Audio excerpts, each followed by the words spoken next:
Chapter 8. Anne's bringing up is begun. For reasons best known to herself, Marilla did not tell and that she was to stay at Green Gables until the next afternoon. During the forenoon, she kept the child busy with various tasks and watched over her with a keen eye while she did them. By noon, she had concluded that and was smart and obedient, willing to work and quick to learn. Her most serious shortcoming seemed to be a tendency to fall into daydreams in the middle of the task and forget all about it until such time as she was sharply recalled to earth by a reprimand or catastrophe. When Anne had finished washing the dinner dishes, she suddenly confronted Marilla with the air and expression of one desperately determined to learn the worst. Her thin little body trembled from head to foot. Her face flushed and her eyes dilated until they were almost black. She clasped her hands tightly and said in an imploring voice, "Oh, please, Miss Cuthbert, won't you tell me if you're going to send me away or not? I've tried to be patient all the morning, but I really feel that I cannot bear not knowing any longer. It's a dreadful feeling. Please tell me. You haven't scalded the dishcloth in clean hot water, as I told you to do," said Marilla immovably. "Just go and do it before you ask any more questions." And went and attended to the dishcloth. Then she returned to Marilla and fastened imploring eyes on the latter's face. "Well," said Marilla, unable to find any excuse for deferring her explanation longer, "I suppose I might as well tell you. Matthew and I have decided to keep you. That is, if you will try to be a good little girl and show yourself grateful. Why, child, whatever is the matter?" "I'm crying," said Anne in a tone of bewilderment. "I can't think why. I'm glad as glad can be." "Oh, glad doesn't seem the right word at all. I was glad about the White Way and the cherry blossoms. But this, oh, it's something more than glad. I'm so happy. I'll try to be so good. It will be uphill work, I expect, for Mrs. Thomas often told me I was desperately wicked. However, I'll do my very best. But can you tell me why I'm crying?" "I suppose it's because you're all excited and worked up," said Marilla disapprovingly. "Sit down on that chair and try to calm yourself. I'm afraid you both cry and laugh far too easily. Yes, you can stay here and we will try to do right by you. You must go to school, but it's only a fortnight till vacation, so it isn't worthwhile for you to start before it opens again in September." "What am I to call you?" asked Anne. "Shall I always say Miss Cuthbert? Can I call you Aunt Marilla?" "No, you'll call me just plain Marilla. I'm not used to being called Miss Cuthbert, and it would make me nervous." "It sounds awfully disrespectful to just say Marilla," protested Anne. "I guess there'll be nothing disrespectful in it, if you're careful to speak respectfully. Everybody, young and old, in Avonlea calls me Marilla except the minister. He says Miss Cuthbert when he thinks of it." "I'd love to call you Aunt Marilla," said Anne wistfully. "I've never had an aunt or any relation at all. Not even a grandmother. It would make me feel as if I really belonged to you. Can I call you Aunt Marilla?" "No, I'm not your aunt, and I don't believe in calling people names that don't belong to them. But we could imagine you were my aunt." "I couldn't," said Marilla grimly. "Do you never imagine things different from what they really are?" asked Anne wide-eyed. "No. Oh," and drew a long breath. "Oh, Miss Marilla, how much you miss." "I don't believe in imagining things different from what they really are," retorted Marilla. "When the Lord puts us in certain circumstances, he doesn't mean for us to imagine them away. And that reminds me, go into the sitting room, and be sure your feet are clean and don't let any flies in, and bring me out the illustrated card that's on the mantelpiece. The Lord's Prayer is on it, and you'll devote your spare time this afternoon to learning it off by heart. There's to be no more of such praying as I heard last night." "I suppose I was very awkward," said Anne apologetically. "But then, you see, I'd never had any practice." "You couldn't really expect a person to pray very well the first time she tried, could you? I thought out a splendid prayer after I went to bed, just as I promised you I would. It was nearly as long as a minister's and so poetical. But would you believe it? I couldn't remember one word when I woke up this morning. And I'm afraid I'll never be able to think out another one as good. Somehow, things never are so good when they're thought out a second time. Have you ever noticed that? Here is something for you to notice. And when I tell you to do a thing, I want you to obey me at once and not stand stock still and discourse about it. Just you go and do as I bid you," and promptly departed for the sitting room across the hall. She failed to return. After waiting 10 minutes, Marilla laid down her knitting and marched after her with a grim expression. She found and standing motionless before a picture hanging on the wall between the two windows, with her eyes asked with dreams. The white and green light strained through apple trees, and clustering vines outside fell over the rapt little figure with a half-unearthly radiance. "And whatever you thinking of?" demanded Marilla sharply, and came back to earth with a start. "That," she said, pointing to the picture, a rather vivid chromo entitled, "Christ Blessing Little Children," and I was just imagining I was one of them, that I was the little girl in the blue dress, standing off by herself in the corner, as if she didn't belong to anybody like me. She looks lonely and sad, don't you think? I guess she hadn't any father or mother of her own. But she wanted to be blessed too, so she just crept shyly up on the outside of the crowd, hoping nobody would notice her, except him. I'm sure I know just how she felt. Her heart must have beat, and her hands must have got cold, like mine did when I asked you if I could stay. She was afraid he mightn't notice her. But it's likely he did, don't you think? I've been trying to imagine it all out, her edging a little nearer all the time until she was quite close to him, and then he would look at her and put his hand on her hair, and oh, such a thrill of joy as would run over her. But I wish the artist hadn't painted him so sorrowful looking. All his pictures are like that, if you've noticed. But I don't believe he could really have looked so sad, or the children would have been afraid of him. And, said Marilla, wondering why she had not broken into the speech long before, "you shouldn't talk that way. It's irreverent, positively irreverent." And eyes marveled. "Why?" I felt just as reverent as could be. I'm sure I didn't mean to be irreverent. "Well, I don't suppose you did, but it doesn't sound right to talk so familiarly about such things. And another thing, and when I send you after something you're to bring it at once, and not fall into mooning and imagining before pictures. Remember that. Take that card and come right to the kitchen. Now, sit down in the corner and learn that prayer off by heart." And set the card up against a jugful of apple blossoms she had brought in to decorate the dinner table. Marilla had eyed that decoration askance, but had said nothing, propped her chin on her hands, and fell to studying it intently for several silent minutes.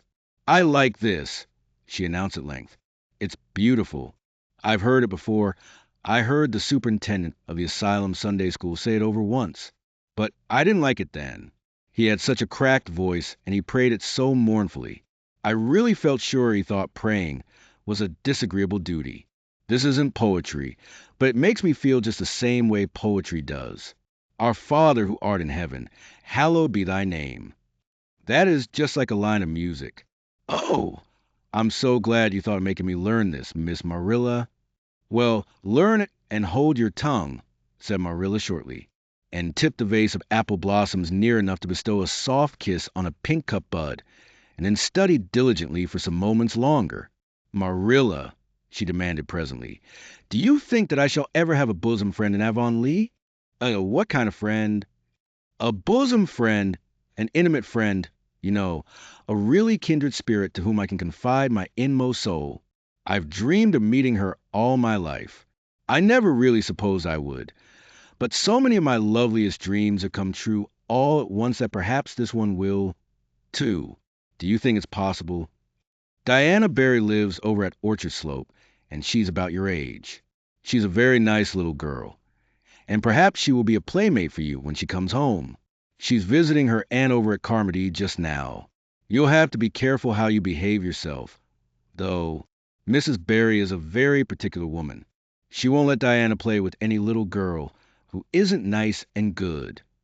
And looked at Marilla through the apple blossoms, her eyes aglow with interest.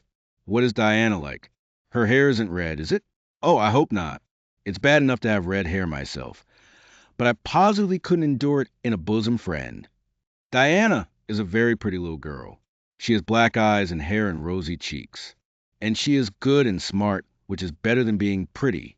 Marilla was as fond of morals as the Duchess in Wonderland, and was firmly convinced that one should be tacked on to every remark made to a child who was being brought up.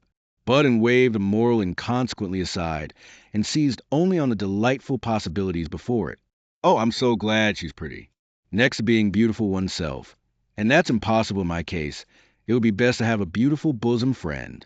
When I lived with Mrs. Thomas, she had a bookcase in her sitting room with glass doors. There weren't any books in it. Mrs. Thomas kept her best china and her preserves there, when she had any preserves to keep. One of the doors was broken. Mr. Thomas smashed it one night when he was slightly intoxicated, but the other was whole, and I used to pretend that my reflection in it was another little girl who lived in it. I called her Katie Maurice, and we were very intimate. I used to talk to her by the hour, especially on Sunday, and tell her everything. Katie was the comfort and consolation of my life. We used to pretend that the bookcase was enchanted, and that if I only knew the spell I could open the door and step right into the room where Katie Maurice lived, instead of into Mrs. Thomas's shelves of preserves and china. And then Katie Maurice would have taken me by the hand and led me out into a wonderful place, all flowers and sunshine and fairies, and we would have lived there happy forever after. When I went to live with Mrs. Hammond, it just broke my heart to leave Katie Maurice. She felt it dreadfully, too. I know she did, for she was crying when she kissed me goodbye through the bookcase door. There was no bookcase at Mrs. Hammond's. But just up the river a little way from the house, there was a long green little valley, and the loveliest echo lived there. It echoed back every word you said, even if you didn't talk a bit loud. So I imagined that it was a little girl called Violetta, and we were great friends, and I loved her almost as well as I loved Katie Maurice. Not quite, but almost, you know. The night before I went to the asylum, I said goodbye to Violetta, and oh, her goodbye came back to me in such sad, sad tones. I had become so attached to her that I hadn't the heart to imagine a bosom friend at the asylum, even if there had been any scope for imagination there. I think it's just as well there wasn't, said Marilla drily. I don't approve of such goings-on. You seem to half believe your own imaginations. It will be well for you to have a real live friend to put such nonsense out of your head. But don't let Mrs. Barry hear you talking about your Katie Maurices and your Violettas, or she'll think you tell stories. Oh, I won't. I couldn't talk of them to everybody. Their memories are too sacred for that. But I thought I'd like to have you know about them. Oh, look. Here's a big bee just tumbled out of an apple blossom. Just think what a lovely place to live. In an apple blossom. Fancy go to sleep in it when the wind was rocking it. If I wasn't a human girl, I think I'd like to be a bee and live among the flowers. Yesterday you wanted to be a seagull, sniffed Marilla. I think you are very fickle-minded. I told you to learn that prayer and not talk. But it seems impossible for you to stop talking if you've got anybody that will listen to you. So go up to your room and learn it. Oh, I know it pretty nearly all now. All but just the last line. Well, never mind, do as I tell you. Go to your room and finish learning it well, and stay there until I call you down to help me get tea. Can I take the apple blossoms with me for company? Pleaded Anne. No, you don't want your room cluttered up with flowers. You should have left them on the tree in the first place. I did feel a little that way, too, said Anne. I kind of felt I shouldn't shorten their lovely lives by picking them. I wouldn't want to be picked if I were an apple blossom. But the temptation was irresistible. What do you do when you meet with an irresistible temptation? And did you hear me tell you to go to your room?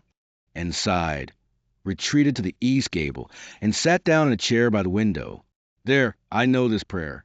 I learned that last sentence coming upstairs. Now I'm going to imagine things into this room, so that they'll always stay imagined. The floor is covered with a white velvet carpet with pink roses all over it, and there are pink silk curtains at the windows. The walls are hung with gold and silver brocade tapestry. The furniture is mahogany. I never saw any mahogany, but it does sound so luxurious. This is a couch all heaped with gorgeous silken cushions, pink and blue and crimson and gold, and I am reclining gracefully on it. I can see my reflection in that splendid big mirror hanging on the wall. I am tall and regal, clad in a gown of trailing white lace, with a pearl cross on my breast and pearls in my hair. My hair is of midnight darkness, and my skin is a clear ivory pallor. My name is the Lady Cordelia Fitzgerald. No, it isn't. I can't make that seem real. She danced up to the little looking-glass and peered into it. Her pointed freckled face and solemn gray eyes peered back at her. You're only Anne of Green Gables, she said earnestly. And I see you, just as you're looking now, whenever I try to imagine I'm a Lady Cordelia. But it's a million times nicer to be Anne of Green Gables than Anne of nowhere in particular, isn't it? She bent forward, kissed her reflection affectionately, and betook herself to the open window. Dear Snow Queen, good afternoon. And good afternoon, dear birches down in the hollow. And good afternoon, dear gray house up on the hill. I wonder if Diana is to be my bosom friend. I hope she will, and I shall love her very much. But I must never quite forget Katie Maurice and Violetta. They would feel so hurt if I did, and I'd hate to hurt anybody's feelings, even a little bookcase girls or a little echo girls. I must be careful to remember them and send them a kiss every day. And blew a couple of airy kisses from her fingertips past the cherry blossoms and then, with her chin in her hands, drifted luxuriously out on a sea of daydreams.